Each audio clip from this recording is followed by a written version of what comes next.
¿Cuántas promesas te han hecho que no se han cumplido? Yo no te prometo un gran sueldo. Te prometo un trabajo fijo. No te prometo que siempre sea como el primer día. Te prometo que nunca te faltarán las fuerzas. No te prometo que todos tus compañeros resistan. Te prometo que se puede llegar hasta el final. No te prometo personas importantes.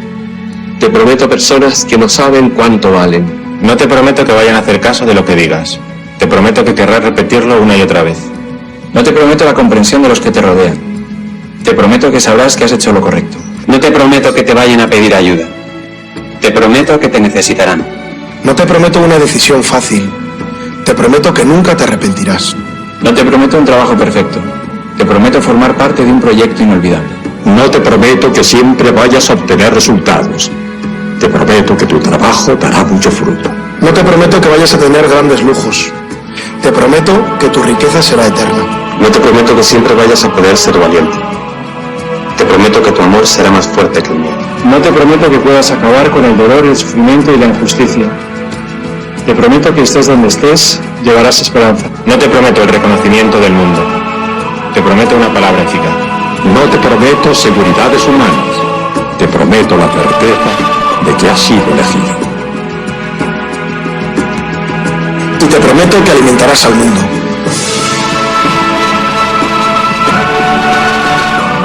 Unirás corazones. Acompañarás a los que sufren. Confirmarás a los que quieren ser fuertes. Experimentarás con ellos la verdadera alegría. Sumergirás a los hombres en la verdad. Y serás sacerdote, testigo de Jesucristo.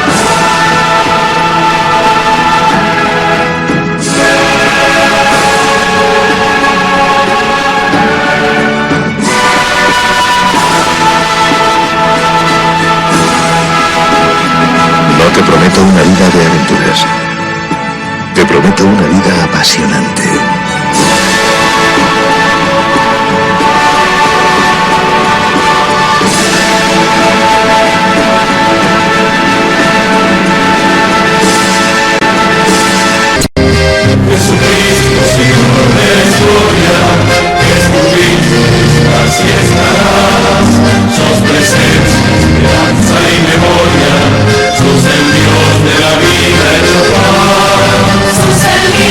Jesús que estuviste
peor analfabeto es el analfabeto político.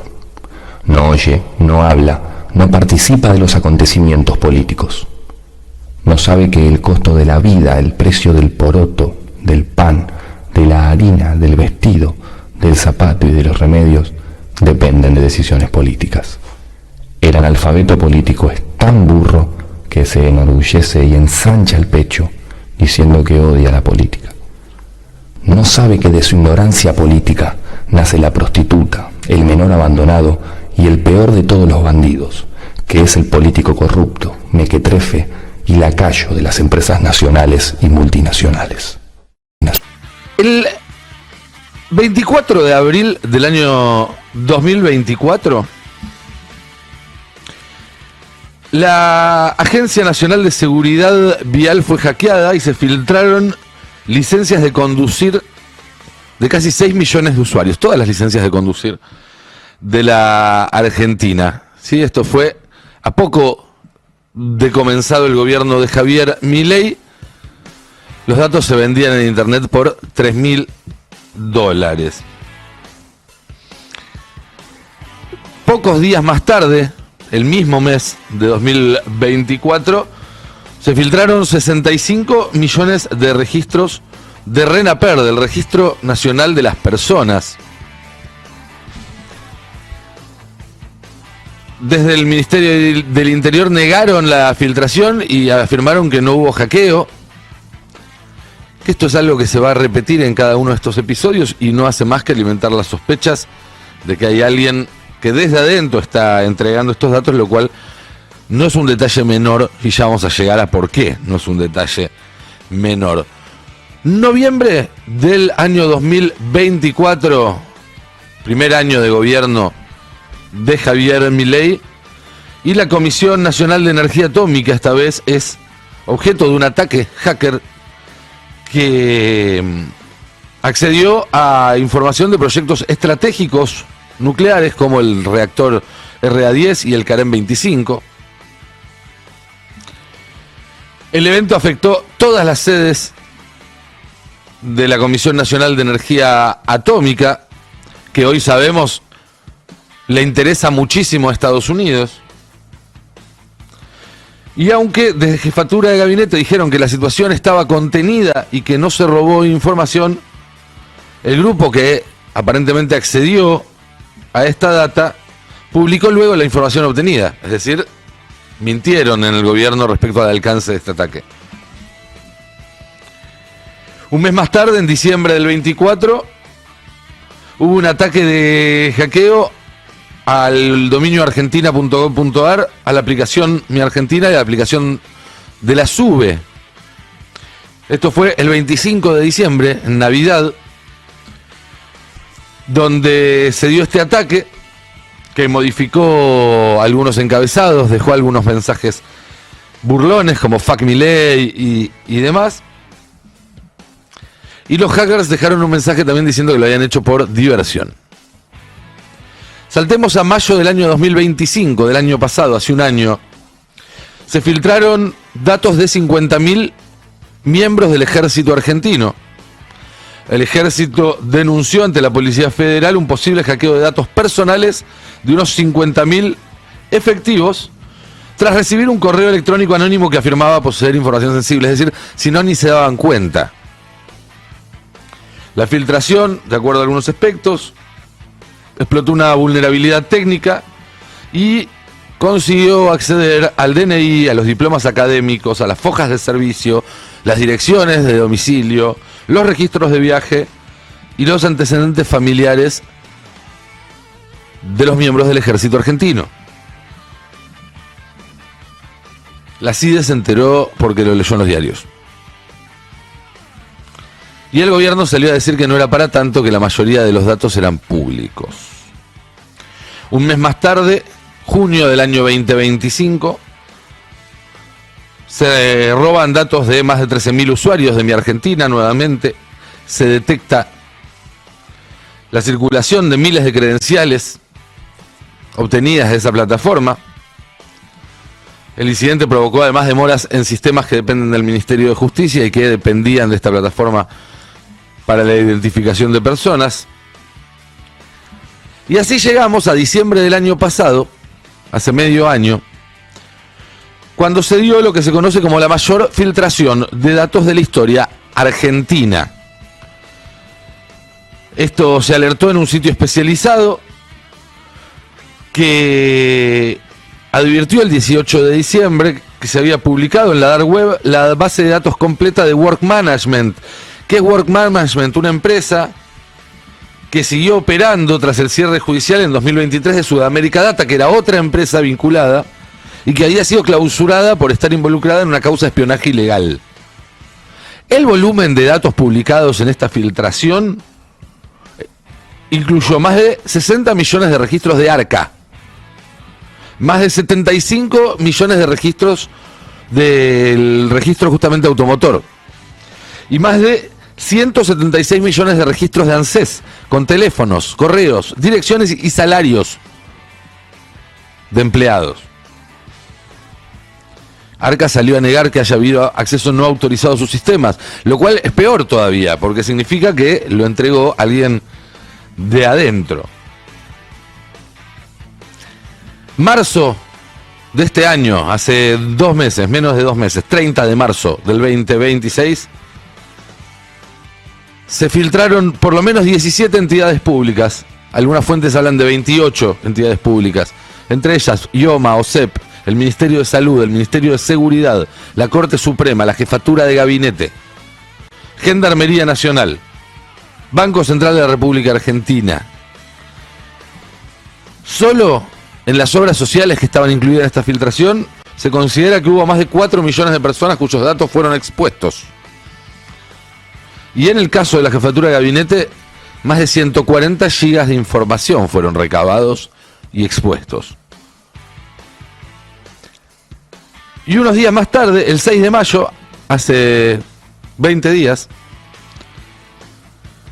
se anunció una filtración que compromete a más de 900 dominios gubernamentales argentinos, universitarios, de medios, lo cual consolidó una base de más de 80 millones de registros. Cada registro es un dato sobre una persona o una institución argentina. El material aparentemente abarca credenciales, correos electrónicos, teléfonos, DNI, CUIL, contraseñas, patentes de vehículos y conversaciones en algunas plataformas. El caso se está investigando, no se sabe quién lo hizo y el actor amenaza con liberar esta información. ¿A qué viene este recuento? Bueno, los encargados de gestionar la seguridad informática durante estos 2 años y medio, a los cuales le filtraron toda esta data, son los mismos que ahora te anuncian que van a gestionar tu gemelo digital. Y ahí, mientras vemos el anuncio que hizo Javier Milei el viernes, ahí uno tiene 2 hipótesis, la cual más preocupante que la otra.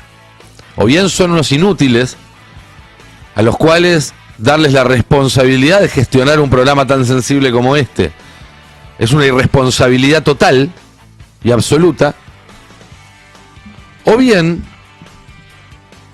estuvieron propiciando la filtración de estos datos para después poder utilizarlos sin que nadie les pueda decir que los obtuvieron de forma ilegal, que los obtuvieron directamente de las bases de datos del Estado que están protegidas por la ley bastante vieja que tenemos de protección de datos personales.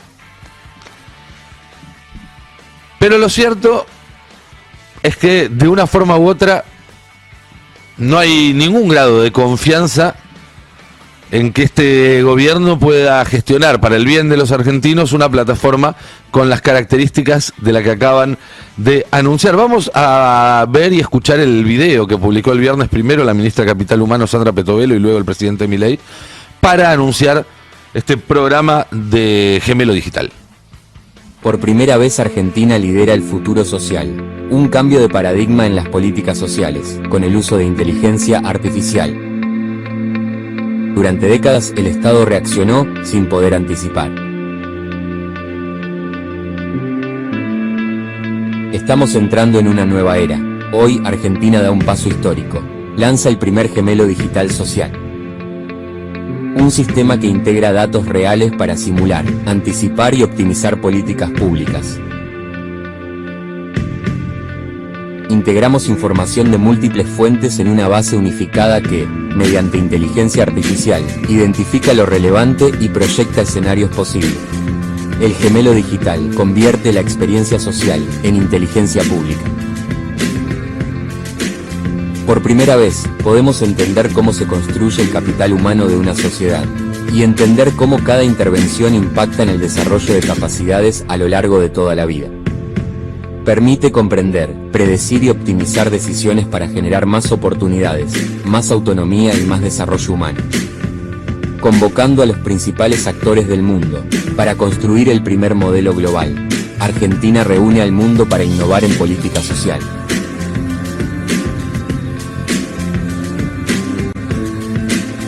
De la asistencia reactiva al Estado que anticipa.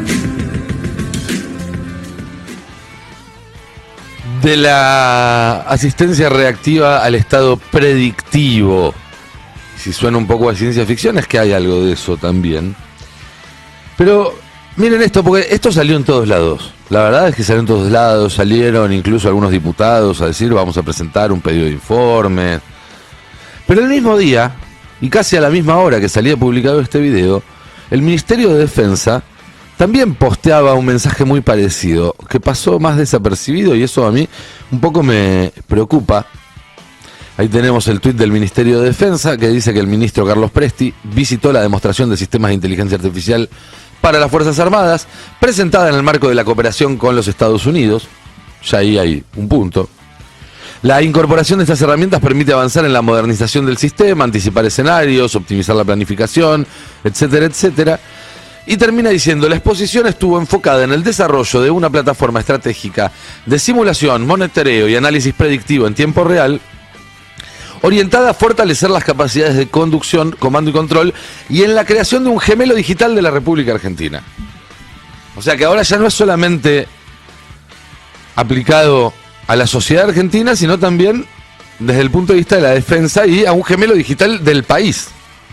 ¿Qué es un gemelo digital? Para que se entienda también de qué estamos hablando.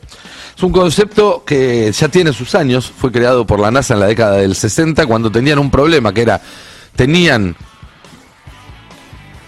monitores, instrumental, máquinas en el espacio lejano, tomando datos y demás, y tenían que de alguna manera saber cómo estaban funcionando, predecir qué problemas podían llegar a tener y demás. Entonces tenían como una réplica acá del aparato que estaba en el espacio, conectado a sensores que estaban comunicados con el planeta Tierra y que mandaban señales para actualizar el estado del aparato permanentemente y que el aparato de acá estuviera en el mismo estado que el aparato de allá.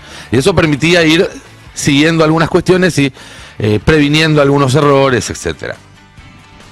Con el tiempo esto se fue complejizando, empezaron a hacerse virtuales, ya no necesitabas una réplica del aparato, alcanzaba con hacer una réplica virtual y básicamente se utilizaba para estudiar sistemas complejos y aprender, predecir en primer lugar cómo podían llegar a funcionar o no ciertos sistemas complejos. Piensen en pozos petroleros, decenas o centenas de pozos petroleros que a veces hay que manejar a la distancia porque están en lugares inaccesibles y que tenés que tener una maqueta, un modelo que diga cómo funciona cada uno exactamente igual con toda la data en vivo y que te vaya mostrando, che, mirá, este está teniendo este patrón, significa que en unos meses va a fallar este componente, andá y arreglalo ahora antes de que falle.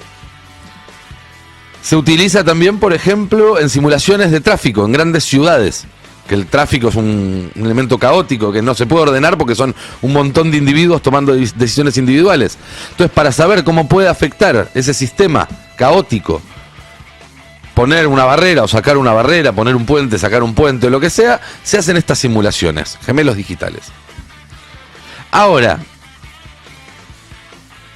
lo que está haciendo Palantir, porque de eso se trata y otra vez estamos hablando de esta empresa, es un paso más todavía. Porque es aplicarlo a sociedades ya directamente, no a máquinas, no a sistemas como el tránsito, sino a sociedades conformadas por individuos.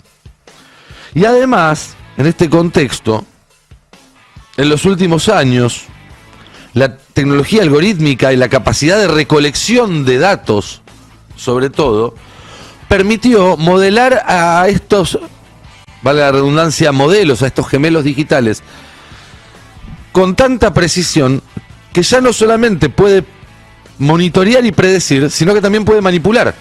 Porque vos, al poder predecir muchos escenarios distintos en función de una sola variable, vos podés tocar esa variable para generar uno de esos escenarios. Y ahí estás generando una manipulación del sistema. Me cayó la carapela, bueno, no importa, acá la tengo. Y ahí es donde aparece entonces el plan de Palantir del gemelo digital. Se llama exactamente igual. Ustedes entran en la página de Palantir y lo van a encontrar. Tenemos ahí la placa. Foundry Digital Twin, gemelo digital, literalmente decíamos. Y lo que dice Palantir, que sus sistemas pueden hacer, que no hacen otros sistemas de gemelos digitales que venden otras empresas, es que ellos hablan de gemelos digitales semánticos. ¿Por qué semánticos? Dicen, porque nosotros no nos contentamos con estudiar, predecir y manipular el comportamiento, sino que tratamos de estudiar, predecir y manipular el sentido de las cosas. Ya no lo que hace, sino lo que es.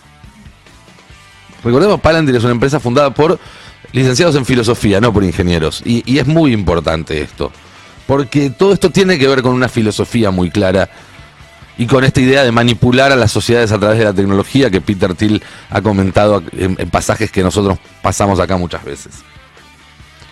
Y la verdad es que estos sistemas se han utilizado para ordenar el tránsito, para hacer funcionar servidores muy complejos, para hacer funcionar operaciones de extracción de petróleo. Se han utilizado en la guerra, en Medio Oriente, en Gaza, en Irán. Se han utilizado en la represión de inmigrantes y de disidentes en Michigan, ¿se acuerdan? En enero.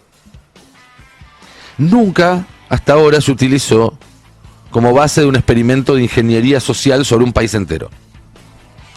Mucho menos sobre un país del G20 y con la 8ª extensión territorial del planeta, que es lo que es la Argentina.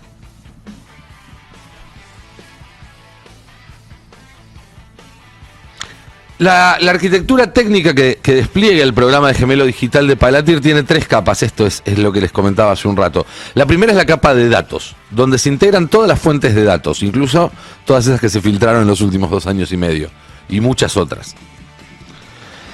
Acá se incorporan, por un lado, fuentes estructuradas, bases de datos, historias clínicas, mapas cuestiones de fichas del ANSES, etcétera, con no estructuradas. ¿A qué le diste like en tus redes sociales? ¿Por dónde te moviste con el GPS?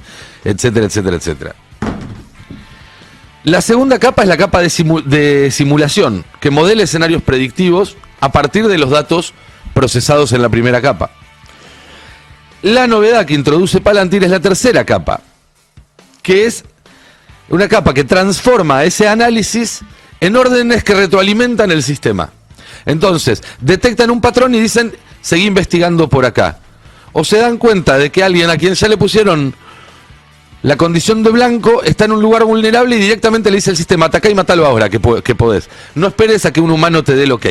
Que esa fue la gran discusión que hubo hace 2 meses, ¿se acuerdan? Entre la Casa Blanca y Anthropic, la empresa de IA, que decía, nosotros no queremos que deje de haber humanos en el loop, humanos en el circuito de decisión. Eso es lo que ofrece Palantir. Que la misma máquina procese los datos, tome decisiones y los ejecute, sin pasar por ninguna instancia de control humano. Y por otro lado hay que decir que la estrategia de expansión corporativa de Palantir, y esto es algo que viene aplicando con el propio Estado norteamericano desde que empezó a existir, es que entran por algún lugar puntual, con algún contrato incluso pequeño, pero como después formatea todos los datos bajo un lenguaje que solo Palantir puede entender, se termina volviendo de alguna manera una situación de dependencia estructural. Las organizaciones que se atan a Palantir después no pueden desatarse porque ya todos sus datos quedaron estructurados con un lenguaje que solo Palantir puede leer. Y esto significa que la defección de la dirigencia argentina ante estos anuncios, y cuando digo dirigencia me refiero a mucho más que el actual gobierno, al Poder Ejecutivo, hablo del Poder Legislativo, hablo del Poder Judicial, hablo de los empresarios, hablo de los medios, hablo de los sindicatos, hablo de todos los que tienen algún tipo de responsabilidad en detener esto, y me incluyo, aunque mi lugar sea así de chiquitito, no se crean, pero bueno, tengo este micrófono, ustedes están del otro lado escuchando. Es una defección que va a significar una entrega semipermanente de nuestros datos y de nuestra soberanía, que nos deja en una posición casi colonial. Y lo digo con todo el peso que tiene esta palabra a una fecha como hoy, 25 de mayo. En principio hay que decir que si Palantir opera las bases de datos del Ministerio de Capital Humano, por ejemplo, que no sabemos si es algo que ya empezó a pasar y nos lo están contando ahora, va a pasar más adelante, está pasando ahora, no lo sabemos.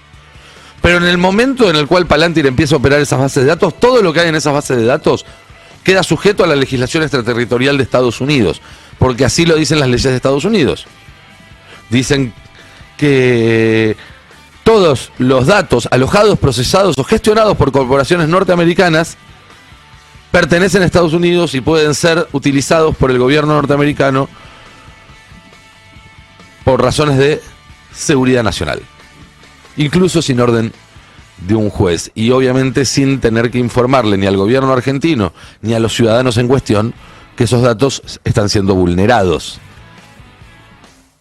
Imagínate los datos que tienen, ¿no? Pero digo, más allá de la cuestión de la privacidad, la cuestión de fondo y la filosofía detrás del proyecto de Palantir es la transición de un Estado que está gobernado por decisiones humanas a uno que responda directamente a la lógica predictiva del algoritmo, sin humanos en el circuito. Lo mismo que se discutía para la guerra, pero en este caso para la política. Ya no se debate, ya no se discute, ya no se ponen prioridades, ya no hay un criterio político y por lo tanto público para tomar una decisión y no otra, sino que todo termina librado a la lógica del algoritmo, como si fuera una forma nueva de moral o de objetividad. Y por eso tenemos que entender que Peter Thiel se haya mudado a la Argentina, no para cerrar un negocio. Peter Thiel tiene gente que cierra negocios por él, no se dedica a él a cerrar negocios. No, está viniendo a ver de primera mano cómo funciona el experimento de Palantir en un país donde las garantías constitucionales y el control de poderes no funcionan y por lo tanto tienen las manos libres para hacer lo que se le canta. En la Argentina, Peter Thiel encontró un sistema que va mucho más allá del gobierno, insisto, dispuesto a sacrificar la Constitución Nacional, las garantías de sus ciudadanos y hasta su futuro como país, en la hoguera del capitalismo algorítmico y sin humanos en el circuito. En ese contexto cobra una importancia trascendental la encíclica que publicó hoy el Papa León XIV, su primera encíclica. Las encíclicas son probablemente los documentos de mayor nivel o de los de mayor nivel que tiene el Vaticano. No soy experto, si digo alguna burrada o alguna exactitud, sepan disculparme, lo que importa acá es el concepto. La encíclica se llama Humanidad Magnífica. Ya el nombre dice mucho, porque habla de la humanidad contra un proyecto político que no quiere humanos en el circuito. Y habla de la dignidad, de la defensa de la dignidad humana frente a las lógicas de despersonalización propias de la técnica y de la violencia contemporáneas. Habla de poner a la humanidad y al bien común, un valor que hoy en día no se lo menciona mucho porque va en contra de esta idea neoliberal de que cada uno vale por sí mismo, por sobre la tecnología y el capital. Es la continuación directa de otra encíclica que hizo León XIII, valga la... bueno, es clara la simbología, que salió en 1891, que se llamó Rerum Novarum, y es probablemente la encíclica más importante de la historia. De hecho, esta encíclica se publicó hoy, pero está firmada el 15 de mayo, que es cuando se cumplía el aniversario de la publicación de Rerum Novarum. Rerum Novarum significa cosas nuevas. ¿Cuáles eran las cosas nuevas de las que hablaba León XIII en 1891? El capitalismo, la revolución industrial, el materialismo histórico, todas amenazas para esa iglesia, porque modificaban profundamente no solo las condiciones de vida, sino también lo que pensaban, lo que creían y lo que sentían los feligreses de la iglesia, que eran en ese momento y son ahora los trabajadores en su mayor parte, la clase trabajadora. Y León XIV, que escogió su nombre porque León era el discípulo de San Francisco de Asís, y a su vez porque León XIII fue el papa que dio esta encíclica y que fundó la doctrina social de la iglesia, eso es lo que hace Rerum Novarum, y escribe una encíclica donde dice, si en ese momento se hablaba de las cosas nuevas, bueno, la cosa nueva de esta época, la res nova de esta época es la inteligencia artificial. Y eso obliga a repensar la doctrina de la iglesia. Es un documento realmente muy interesante, y lo digo como ateo, como persona que no tiene interés en la liturgia, pero que cree que hay voces que están empezando a decir las cosas que esta época pide que se digan. Y como lo hizo Francisco en su momento, en esto León profundiza. Vamos a leer algunos fragmentos que les pido que me acompañen, porque vale la pena realmente. Él empieza diciendo, planteando una dicotomía, y dice, la Torre de Babel, él hace, digamos, un paralelismo entre la inteligencia artificial y la Torre de Babel, como esta idea de un único lenguaje, o la ciudad en términos bíblicos, en términos agustinianos, que implica el lugar donde las personas viven como iguales, ¿no? Entonces, dice, una elección decisiva, levantar una nueva Torre de Babel o edificar la ciudad donde Dios y la humanidad habiten juntos. Sigue, avanza y dice, la tecnología no es neutral, porque toma el rostro de quien la concibe, la financia, la regula y la utiliza. Porque vieron que hay una idea de que el algoritmo es, de alguna manera, el dueño de una realidad, que consumió toda la sabiduría del planeta y por lo tanto puede dictar qué es la verdad. O incluso esa idea más banal todavía que escuchamos acá, de los trolls diciendo las redes sociales no son una cancha inclinada. Bueno, ahí te está diciendo, la tecnología no es neutral.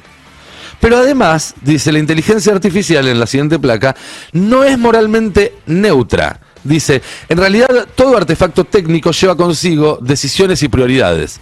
Lo que mide, lo que ignora, lo que optimiza y el modo en que clasifica personas y situaciones. Parece que estuviera hablando del gemelo digital.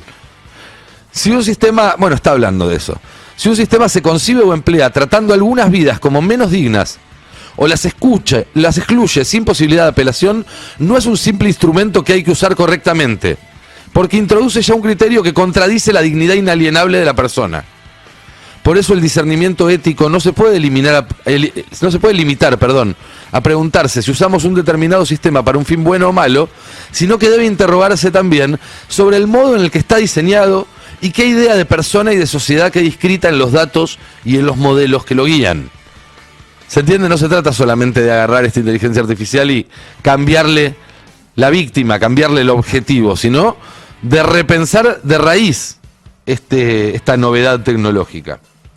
Porque, y así continúa en la siguiente placa, no serviría de nada una IA más moral si esa moral está decidida por unos pocos. Después tiene un concepto que me pareció muy interesante, muy interesante, que dice, las inteligencias artificiales modernas están más cultivadas que construidas.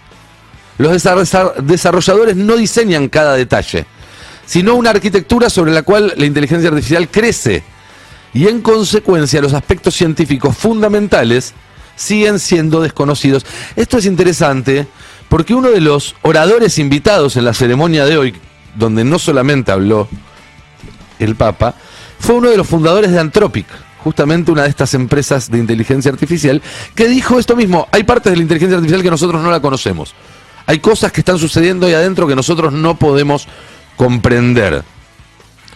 Y acá un breve paréntesis, ¿no? Anthropic, cuando se pelea con el gobierno de Estados Unidos, era porque no quería que dejara de haber humanos en el circuito, pero no se oponía al uso de su tecnología en la guerra, y porque no quería que se utilizara para la espionaje interno en Estados Unidos, pero no decía nada del resto del mundo. Hay que ver cómo evoluciona esto. Tengo entendido que la idea del Vaticano y las conversaciones que hay es que haya una posición incluso más restrictiva de Anthropic en las próximas semanas o meses respecto al uso de su inteligencia artificial, aunque eso implique un conflicto mucho más grande con el gobierno de Estados Unidos. Hay que ver cómo evoluciona acá. No es una cuestión tampoco de pensar todo en blanco y negro, ¿no? Son actores que se van acomodando en un escenario que es novedoso para absolutamente todos. No hay nadie que sepa acá cómo sigue esta historia. Sigamos con los fragmentos de esta encíclica, porque en un momento dice: la IA ya es un ambiente en el que estamos inmersos y un poder que debemos afrontar. Por eso no basta con desregularla, es necesario desarmarla. Yo no leería ahí un llamado antitecnológico o ludita, decir, bueno, no, acabemos con la tecnología avanzada, sino más bien esto hay que desarmarlo y volver a amarlo de cero, porque justamente una inteligencia artificial armada bajo esta lógica no puede escapar de esta lógica. Yo me acuerdo que en enero, cuando hablamos bastante de estos temas, que yo les contaba esta discusión por las alineaciones de la inteligencia artificial, como si una línea de código pudiera definir si una inteligencia artificial va a ser más benévola o más malévola. Y yo decía, no, el alineamiento de una inteligencia artificial es el sistema del cual se alimenta, se nutre y en el cual es construido. Y una inteligencia artificial construida en un sistema neoliberal no puede ser otra cosa que no sea neoliberal. Bueno, yo interpreto estas palabras un poco en el mismo sentido. Habla después del desafío moral más urgente, que es garantizar que el conocimiento compartido, que la inteligencia artificial no es otra cosa que eso, se convierta en un verdadero bien común en lugar de un instrumento de dominación. Habla de ideologías insidiosas, entre las cuales destaca una que es la que sugiere que toda persona tiene que ganarse o justificar su propio valor, hasta el punto de atribuir mayor valía a quienes son más eficientes y productivos, porque en semejante perspectiva la persona termina reduciéndose a un medio para obtener resultados, a un recurso para ser usado y explotado, y no es reconocida como fin en sí misma, sino como un instrumento.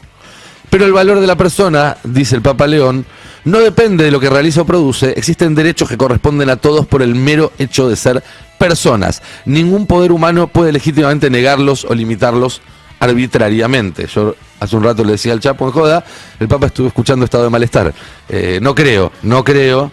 Le interesaría de todas formas, pero digo, más allá de eso está claro que esto entra en coincidencia con conceptos que acá venimos charlando mucho, y me parece muy interesante. Tiene un momento que yo lo quiero rescatar porque también habla de cierto sentido del humor, que es que para que no nadie tuviera ninguna duda de que le estaba contestando a Peter Thiel, el Papa citó a Tolkien en su encíclica, citó al Señor de los Anillos. Ustedes saben, Palantir es una palabra sacada del Señor de los Anillos.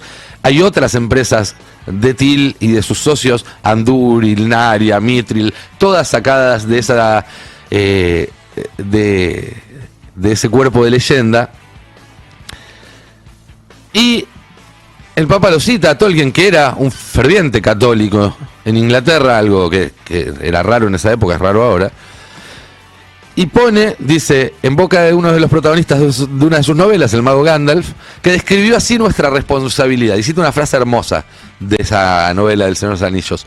No nos atañe a nosotros dominar todas las mareas del mundo, sino hacer lo que está en nuestras manos por el bien de los días que nos ha tocado vivir, extirpando el mal en los campos que conocemos y dejando a los que vendrán después una tierra limpia para la labranza. Creo que acá está haciendo un poco de referencia también a la labor de Francisco, porque sin duda, sin las reformas que hizo Francisco en la Iglesia, nunca podríamos tener una encíclica como esa. En la Iglesia de Ratzinger nunca podría haber dado esto.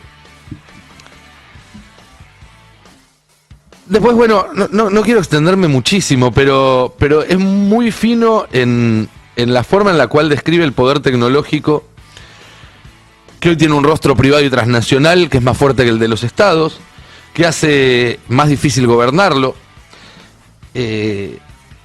Dice que la doctrina hay que actualizarla, la doctrina social hay que actualizarla, que hay que entenderla como un conjunto de principios, la dignidad humana, el bien común, el destino universal de los bienes, la solidaridad, la justicia social, y no como reglamentos o cuestiones fijas, sino que se tiene que interpretar esos principios a la luz de cada época y de cada momento. Dice que los tres mayores desafíos de la inteligencia artificial tienen que ver con la verdad, el trabajo y la libertad. Es una lectura muy terrenal de estos hechos, más allá de todo el ropaje religioso que le pone y que está muy bien, porque ese es su rol, es un papa, no le voy a pedir otra cosa a un papa, pero es una lectura muy arraigada en lo cotidiano. Y termina hablando, en realidad no termina, lo traje yo para el final porque me da pie, de las nuevas formas de colonialismo, porque hoy es 25 de mayo, después de todo, y no puedo no hablar de eso en un editorial. Hoy el colonialismo, dice, asume nuevas formas, ya no domina solo los cuerpos, sino que se apropia de los datos, transformando las vidas personales en información explotable. ¿Y por qué lo traigo al 25 de mayo? Bueno, porque el gobierno argentino está entregando nuestros datos a esta nueva clase de colonialismo. Y el desafío que va a tener por delante quien venga después de este gobierno no tiene nada que envidiarle al desafío que tuvieron los héroes de mayo, porque va a haber que volver a liberar el país, va a haber que volver a construir soberanía donde no la hay. Y eso puede parecer muy lejos, pero cuando uno empieza a ponerle nombre y palabras a las cosas está un paso más cerca. Y como les decía yo hace un rato, yo no soy creyente, tengo muchísimas críticas para hacerle a la iglesia. No es el momento ni el lugar de hablar de este asunto. Pero hay cosas que hay que empezar a decir para poder empezar a obrar luego en consecuencia. Y si las dice el Papa, bienvenido. Y si las dice el Partido Comunista Chino, bienvenido. Y ojalá pronto la empiecen a decir acá muchos dirigentes que encontremos más cercanos y que nos permitan ver una salida más a mano. Porque la verdad es que si tenemos que buscar la salida en lo que está pasando en la otra punta del mundo o en una encíclica papal, estamos bastante jodidos. Pero digo, cuando algún dirigente argentino se decide usar este lenguaje y a plantear estas cuestiones, estoy seguro que va a ser bien escuchado y bien recibido, que hay mucha gente que está esperando respuestas a esas preguntas, incluso cuando todavía ni siquiera sabe exactamente con qué palabras se formulan las preguntas. Es cuestión de que alguien recoja el guante y le meta para adelante, que estoy seguro de que vamos a ser muchísimos, muchísimos los que lo sigamos. Bueno, muy bien. A ver, nosotros venimos contando aquí cómo el gobierno avanza sistemáticamente en nuestros recursos, en nuestro patrimonio, y dijimos que a partir del segundo año de su mandato, cuando llegue a la mitad, mejor dicho, de su mandato, empieza un proceso de privatización, de venta, de entrega. Venimos hablando de lo que es la entrega de nuestra soberanía.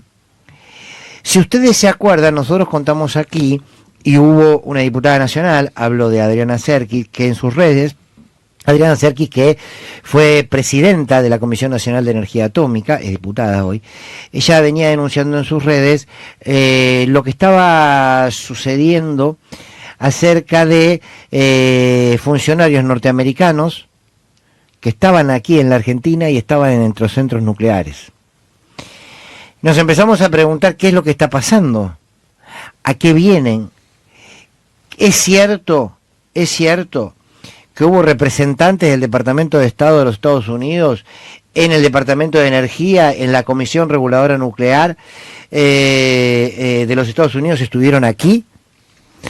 Preocupa este tema porque por las personas con las que uno estuvo hablando, dijo, empecemos a poner atención en todo lo que tenga que ver con la energía atómica, porque puede que esté comenzando un proceso de entrega. Bueno, la llamamos entonces a la diputada nacional, expresidenta de la Comisión Nacional de Energía Atómica, Adriana Serkis, y la tenemos en línea. Adriana, gracias por atendernos. Fernando Borroni la saluda. ¿Cómo le va? ¿Qué tal? Buenas tardes, Fernando. Buenas tardes a la audiencia. Muchas gracias por preocuparse por este tema. No, por favor, gracias por atendernos. A ver, si le parece, empecemos por orden. ¿Cuándo ustedes advierten o usted advierte que había funcionarios de los Estados Unidos aquí en la Argentina en lo que tiene que ver con nuestros espacios de la Comisión Nacional de Energía Atómica? Bueno, ya para abril pasó que teníamos este comunicado de de una gerencia interna de la Comisión Nacional de Energía Atómica, donde pedía o avisaba, más que pedía, a los diferentes sectores que iban a ser visitados por esta comitiva del Departamento de Energía y del Departamento de Estado, ¿no? Digamos, mencionando las personas que iban a venir y las instalaciones que se iban a visitar. Este tipo de visitas hay que decir que quizás no son tan poco habituales, durante los años tenemos ciertos convenios, compromisos. Lo que llamó mucho la atención a los trabajadores y trabajadoras de los diferentes centros atómicos es que venían acompañadas por una cantidad de seguridad enorme.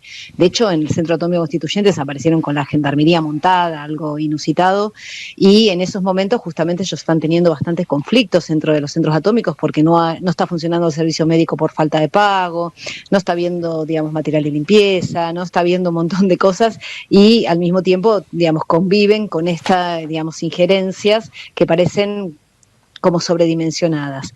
Y yo consulté cuál era el convenio a partir del cual, y me contesta Ramos Napoli en un Twitter, o sea, digamos, el secretario de Asuntos Nucleares no tiene la deferencia de hacer una respuesta formal. Sabemos que se ha firmado convenios con Estados Unidos, nuestro presidente ha estado y no ha pasado por el Congreso, sabemos también eso, qué es lo que están acordando. ¿Se sabe qué tipo de convenios? La verdad es que no sabemos, porque nunca sabemos qué dicen específicamente sobre el tema de uranio, que es el que nos preocupa, y en este caso, que visitaban los centros atómicos, sé que han visitado también todas las centrales de vigilancia, ¿no? Que más allá de que sé que hubo convenios, porque bueno, obviamente conozco el lugar y conozco que sobre todo, por ejemplo, el núcleo del reactor que se encuentra en el Centro Atómico Bariloche es un núcleo que después del 2002, donde nuestro país adhiere a una normativa internacional en la cual se ponen de acuerdo de que no debe haber uranio enriquecido más allá del 20% en lugares de investigación con fines pacíficos, entonces se acuerda a cambiar estos núcleos, lo que sería el corazón, el combustible de los reactores de investigación por combustible que sea enriquecido a menos del 20% cuando tenían antes al 90%. Entonces, desde ese momento, digamos, cada tanto hay algún tipo de control de qué es lo que se hace con este combustible que nos dona o este núcleo que nos dona Estados Unidos para que nuestros reactores puedan funcionar bajo la normativa vigente. Pero nunca con esta parafernalia y esto... A este tema le sigue después una resolución interna que es pública, ¿no? Que ya salió, digamos, claramente lo hemos publicado en algunos medios, pero es algo que es público porque es un GDE, significa que es un documento de gestión documental electrónica de la Nación, que son documentos públicos, en el cual se hace una nueva normativa desde la presidencia de la Comisión Nacional de Energía Atómica, en el cual cualquier interesado o interesada, compañía nacional o extranjera que tenga interés en los desarrollos nucleares, con una simple firma de un acuerdo de confidencialidad, pueden ir a conocer cuáles son esos desarrollos. Y ahí se abren todas las alertas, claro, ¿no? Porque justamente imagínate que ningún país del mundo pone a disposición el conocimiento, porque más allá de que se pueda firmar un convenio de confidencialidad, más allá de que haya habido, entendemos, abogados especializados en tratar de poner bajo normativas lo que están tratando de regalar, nos parece muy preocupante que algo que llevó más de 70 años, nuestro desarrollo nuclear, que claramente lo tienen las personas también, ¿no? Porque bueno, hay otras maneras en las cuales vemos que se están llevando todos nuestros desarrollos. Ahora te cuento qué pasa con el CAREM y que vamos a ver claramente que a veces es muy difícil evitar cosas que nuestro país ha decidido regalar tan fácilmente.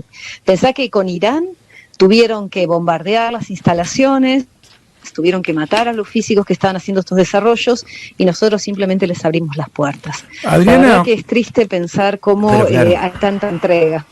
Adriana, ¿qué tal? Marco Citadini la saluda, ¿cómo le va? Recién mencionaba el CAREM, ¿no? Tal? Digo que uno ahí puede ver esto mismo que usted estaba describiendo, digo, un desarrollo que es de punta, argentino, casi único, y que sin embargo está, entiendo yo que con pastizales, casi abandonado. Sí, exactamente, ese desarrollo es un desarrollo en el cual nuestro país invirtió más de 700 millones de dólares y que tenía conformado un grupo de más de 300, del personal propio, más allá de todos los otros subcontratados y subcontratados para su construcción, era uno de los 4 más avanzados del mundo de estos que se llaman reactores modulares pequeños. Hoy justamente me llega un reporte en el cual entre los primeros ya ni siquiera figura, ¿no? Porque por él claramente está detenido, y sale primero el proyecto de Estados Unidos, el NuScale, que es el que diríamos que es el gemelo del Karen, ¿no? Y como cuentan a su vez, hoy he visto también algunos artículos en el cual Estados Unidos está decidiendo poner varios cientos de millones de dólares en estos desarrollos. Entonces nosotros detenemos el proyecto, uno de los más avanzados, de todos estos que mencionan como que tienen un gran grado de avance, muchos de ellos no han pasado del papel a la construcción formal. Nosotros teníamos más de un 75% de la construcción realizada y un 65% del desarrollo total. Estaba previsto de que esto pudiera empezar sus pruebas de puesta en marcha en 2028, 2 o 3 años antes de lo que la mayor parte de los proyectos del mundo similares estaban pensando ponerlos en marcha. Pero lo más grave es que se instaló en nuestro país la empresa Maynard Energy, que hace solamente 10 días, algo que veníamos alertando hace un montón de tiempo, ya hizo pública su página web en la cual están reclutando gente, pero ya se han llevado, ya han ido a buscar a los mandos medios, a la gente más formada, a las cabezas de los grupos que estaban haciendo el desarrollo del Karen para trabajar ahí. Así que si eso no es venta, digamos, o regalo hacia una empresa extranjera, que es Maynard, es la empresa a la que supongo que hacía referencia Reidel cuando decía que íbamos a tener 4 SMR funcionando de acá a 5 años, y el acá fue hace 2 años, cuando hacen el gran anuncio del plan nuclear, un plan nuclear que nunca existió y que, digamos, es una patente de INVAP con un capital extranjero, es un capital de una empresa yanqui, ¿sí? Que claramente, digamos, tiene la mayoría accionaria, por lo tanto consideramos que eso no es una empresa argentina y que se está llevando a la gente directamente a trabajar ahí.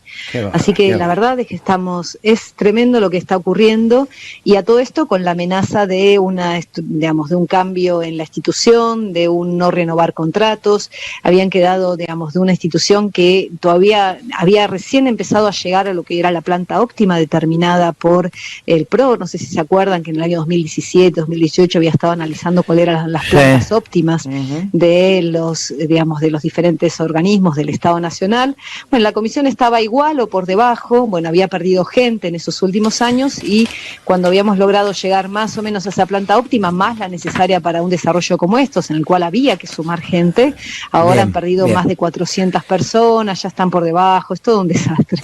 En lo concreto, más allá de lo que está probado, es que se están llevando personal, se están llevando información, y dejar entre signos de interrogación qué está pasando con el uranio, ¿no?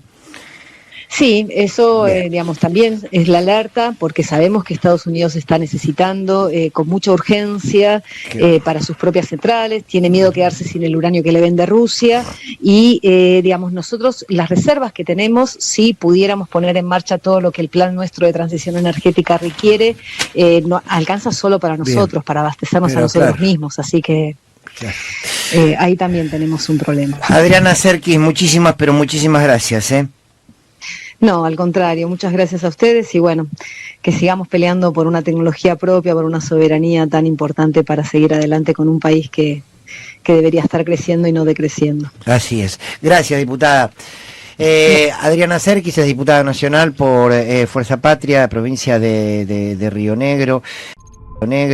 Bueno, el hecho de que hayan llegado plantas de yerba mate aquí al Congreso de la Nación un poco es gracias al trabajo de Julia Estrada, diputada nacional de Unión por la Patria. Gracias, Julia. Te pusiste una tarea al hombro que era bastante complicada, la tarea, que es sentar a gente que no piensa lo mismo y que en muchos casos tampoco se lleva muy bien acá en la Cámara de Diputados. Contame un poquito qué te motivó a hacer este encuentro. Bueno, en primer lugar, hace tiempo que sigo el sector yerbatero. Nosotros desde el CEPA, el Centro de Economía Política Argentina, tenemos un informe que se los hice llegar, el informe sobre el sector yerbatero, que aquí lo hemos repartido, en donde venimos detectando con mucha preocupación el impacto del DNU 70 en el cuasi congelamiento, lo cual estaría mal decir congelamiento, porque en realidad es una baja del precio al productor desde el 23 a hoy.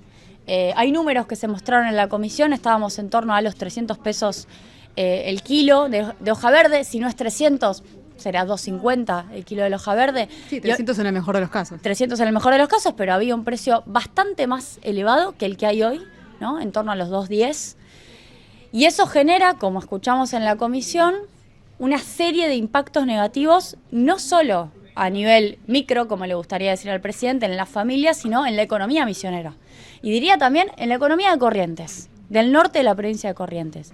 Tenemos productores empobrecidos, tareferos, que son los trabajadores rurales empobrecidos, migración hacia Brasil para cosechar a chacras. Tenemos un tema que lo dijeron al final y que creo que no merece ser desconocido. Diría que Bichos de Campo sería bueno que se ocupe de eso. Trabajo infantil. Trabajo infantil. Sí, de hecho hoy en día el Renatre se ocupa mucho de eso, de meterse en chacras, de ir a buscar y de buscar que esto no suceda. Lamentablemente es una realidad, pero se trabaja mucho sobre eso. Trabajo infantil o trabajo juvenil, abandono de los estudios de escuela secundaria, lo han contado también. Y diría también sobre explotación de las mujeres. Acá tuvimos 2 testimonios muy buenos de Ana Cubilla y de Susana Cuadra.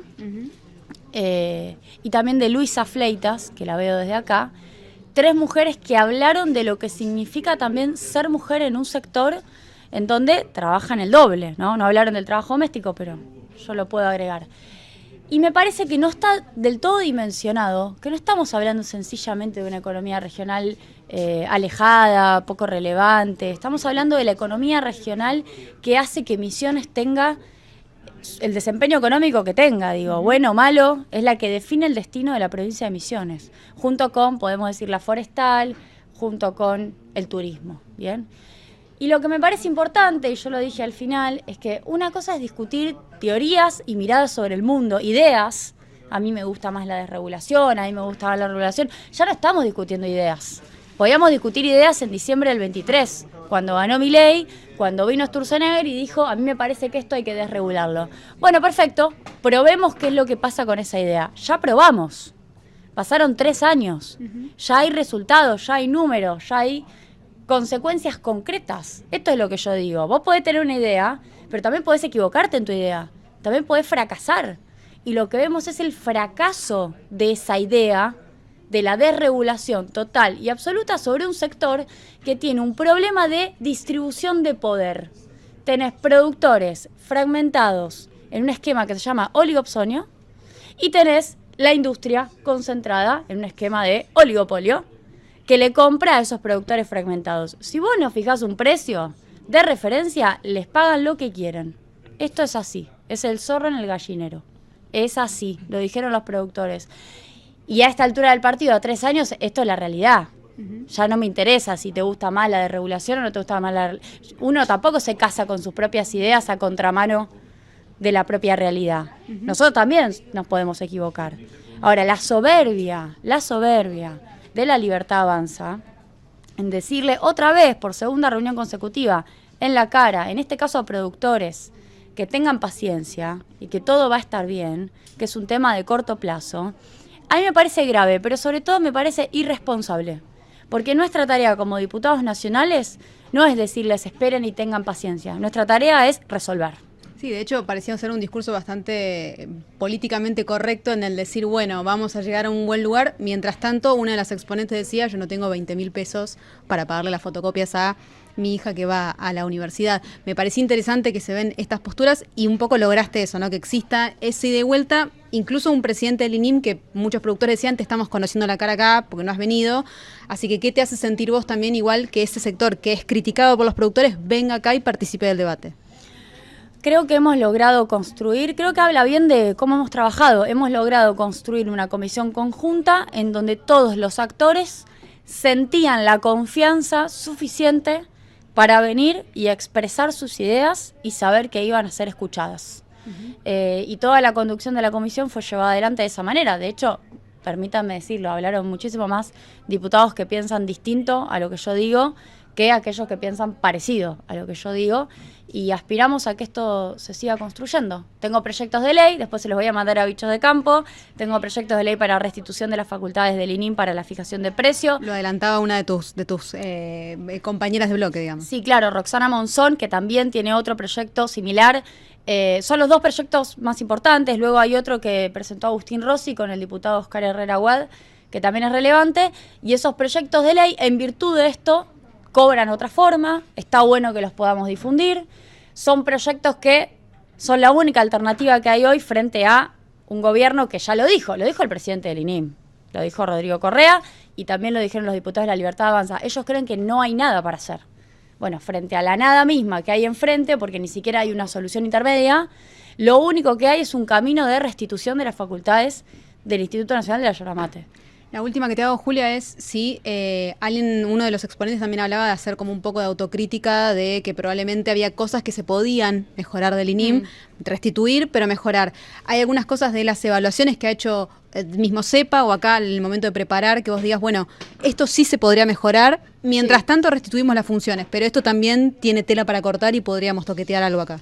Mirá, de todo. De todo. Lo que pasa es que acá hay que distinguir lo urgente de lo importante, ¿bien? Lo urgente es la restitución de las facultades porque hoy es la ley de la selva. Ahora, todas las economías regionales, la yerbatera no está exenta, tienen que hacer un análisis de los costos de la cadena de valor. Esto es urgente, porque de otra manera lo que termina pasando, que es el discurso muchas veces libertario, que es mentiroso, es que se fija precio disociado de los costos. Bueno, no. Determinemos los costos de la cadena. Lo que contaba Cacho Señuk, desde la semilla, pasando por el plantín, pasando por la planta más grande, pasando por la yerba canchada, pasando por la segunda canchada, luego la puesta a término, luego la góndola. Esa reconstrucción de los costos, que en un momento, en el último gobierno de Cristina, se planteó una ley, que era la Ley de Regulación de las Relaciones de Producción y Distribución, una ley que presentó en su momento el secretario de Comercio, Augusto Costa, es una agenda pendiente para todas las economías regionales. Porque acá no se trata de definir un precio para ver cómo sopla el viento. Acá hay que definir un precio asociado a los costos. ¿Bien? Bueno, ya sabemos algunos de los costos que dijeron los productores. Reconstruyamos toda la cadena. Yo quiero saber cuál es el costo de la industria. Yo quiero saber cuál es el costo de las cadenas de comercialización. ¿Por qué? Y porque una de las cosas que lo dijeron algunos, pero me lo dijeron a mí previamente en varias reuniones, que hace la industria es ponerle más palo que yerba. Y eso también le baja los costos a la industria. Entonces paga un precio, pero después manda una yerba terminada que tiene mucho más palo. La verdad, ya que me haces la pregunta, tenemos un largo rato. Lo otro, ¿cuáles son los índices o los indicadores de rentabilidad si vos a la industria le agregás el componente exportador? Si además de mercado interno le pones exportación. Bueno, ¿cuál es esa rentabilidad? Porque el productor no se queda con nada. Digo, ya que compararon con la cuestión del sector externo argentino, uno vino a comparar con la soja. Bueno, en el sector sojero, y ustedes lo saben muy bien, hay un debate permanente sobre cuánto se queda el productor del precio internacional. Bueno, perfecto, si el sector yerbatero es un sector que cada vez exporta más por la situación específica de Siria, no porque Milei haya hecho algo particular, discutamos cuánto se queda el productor yerbatero del precio de exportación, porque eso estuvo totalmente ausente, porque como estamos discutiendo lo urgente, estamos discutiendo el precio del productor. Pero ese tema también estaría bueno discutirlo. Gracias, Julia, por este ratito. Por favor, gracias a ustedes. Por favor, gracias a ustedes.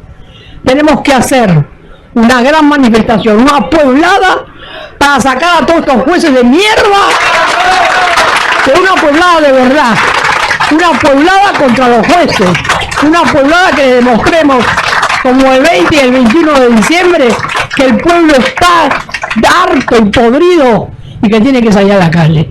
Si no nos animamos a hacer una cosa como el 20 y el 21 de diciembre, aunque nos caguen a palos, ya sé que nos van a venir a pegar. Pero lo más importante es hacer una pueblada contra todos los jueces atorrantes que... Pueblo que escucha, únete a la lucha. Pueblo que escucha, únete a la lucha. Pueblo que escucha, únete a la lucha. Pueblo que escucha, únete a la lucha. Pueblo que escucha, únete a la lucha. Pueblo que escucha, únete a la lucha. Pueblo que escucha, únete a la lucha. Pueblo unido, nunca vencido. Pueblo unido, nunca vencido. Y luche, luche, luche, no deje de luchar. Y luche, luche, luche, no deje de luchar. Por un canto de obrero, obrero y popular. Y luche, luche, luche, no deje de luchar. Pobre el pobre que no luche, siempre callado nomás. Le han de robar su guitarra, nunca más ha de cantar. Y luche, luche, luche, no deje de luchar. Y luche, luche, luche, no deje de luchar. Por un canto de obrero, obrero y popular. Y luche, luche, luche, no deje de luchar. Pueblo que escucha, une qué cosas tiene mi pueblo que no las puedo callar. Cualquiera viene y le ofende y él calladito nomás. Pero guarda al que trampea, pero guarda al que le miente, porque mi pueblo no es tonto, porque mi pueblo es valiente, porque mi pueblo algún día cuando la sangre reviente habrá de salir cantando con un fusil en la frente. Y entonces no habrá más niños durmiendo bajo los puentes, ni obreros, ni campesinos, siempre apretando los dientes, porque mi pueblo es de machos y nadie me lo desmiente. Y luche, luche, luche, no deje de luchar. Y luche, luche, luche, no deje de luchar por un canto de obrero, obrero impopular. Y luche, luche, luche, no deje de luchar.